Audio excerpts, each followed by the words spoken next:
wabarakatuh. Perkenalkan, nama saya Raden Ahmad Irsa Ihsan, dengan NIM C0D1901. Saya dari Prodi Perpajakan R 2019 Universitas Jambi. Aku dosen pengampu yaitu Pak Wirni Eka Putra SE MSI. Baiklah teman-teman, di sini saya akan menjelaskan tentang aspek fiskal dari arus barang modal perusahaan berdasarkan PPh pasal 22. Pengertian pajak penghasilan pasal 22 atau PPh 22.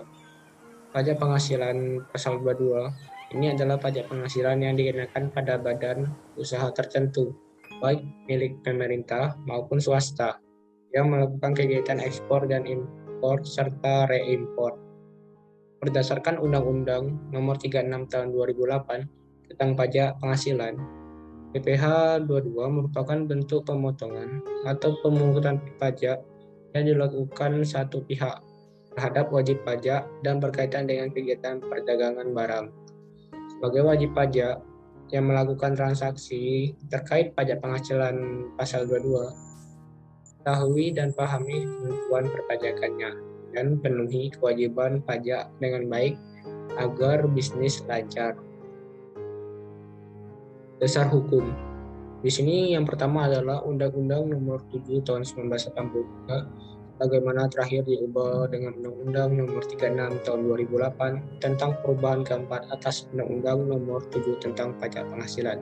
Yang kedua adalah Peraturan Menteri Keuangan Nomor 34 PMK 010/2017 tentang pemungutan pajak penghasilan pasal 22 sehubungan dengan pembayaran atas penyerahan barang dan kegiatan di bidang impor atau kegiatan usaha di bidang lain. Tiga adalah Peraturan Menteri Keuangan Nomor 110 PMK 010/2018 tentang perubahan atas Peraturan Menteri Keuangan Nomor 34 PMK 010 tahun 2017 tentang pemungutan pajak penghasilan pasal 22 hubungan dengan pembayaran atas penyerahan barang dan kegiatan di bidang impor atau kegiatan usaha di bidang lain.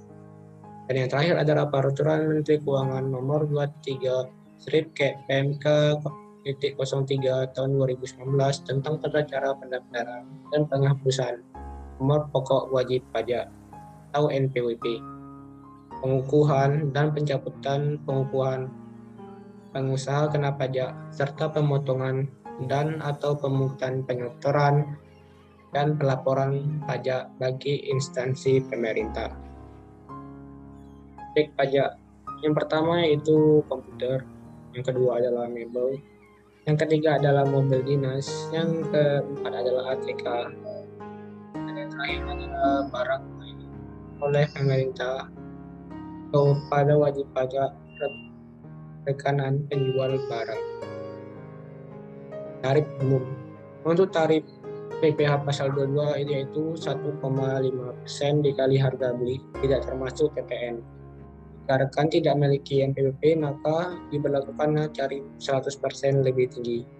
Maka tarifnya adalah 100% dikali harga beli. Pengecualian pengenaan PPh pasal 22 di sini adalah pembelian barang dengan nilai pembelian paling banyak 2 juta rupiah dengan tidak dipecah-pecah dalam beberapa faktur. Selanjutnya adalah pembelian bahan bakar minyak, listrik, gas, pelumas, air minum, atau PDAM, dan benda-benda pos. Yang ketiga adalah pembayaran untuk pembelian barang sehubungan dengan penggunaan dana bantuan operasional sekolah atau BOS. Dan yang terakhir adalah impor barang-barang dan atau penyerahan barang yang berdasarkan ketentuan peraturan perundang-undangan tidak terutang PPh. Pengecualian tersebut harus dinyatakan dengan surat keterangan bebas PPh pasal 22 yang diterbitkan oleh Direktur Jenderal Pajak. Dari PPh pasal 22 hasil produksi migas. Yang pertama adalah 0,25% dari penjualan tidak termasuk PPN untuk penjualan kepada stasiun pengisian bahan bakar umum yang menjual BBM dan dibeli dari Pertamina atau anak usaha Pertamina. Yang kedua adalah 0,3% dari penjualan tidak termasuk PPN Untuk penjualan kepada stasiun pengisian bahan bakar umum yang menjual bahan bakar minyak yang dibeli selain dari Pertamina atau anak perusahaan Pertamina. Yang ketiga adalah 0,3% dari penjualan tidak termasuk PPN. Penjualan kepada pihak yang dibeli dari Pertamina maupun selain dari Pertamina atau anak usaha Pertamina.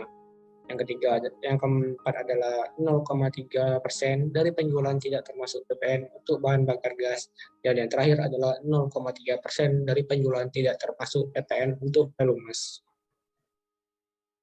PPh pasal 23 dari dividen, bunga, royalti, hadiah, sewa, dan imbalan jasa. Yang pertama adalah dividen, yang kedua adalah bunga, termasuk premium, konto, dan imbalan sehubungan dengan jaminan pengembalian utang.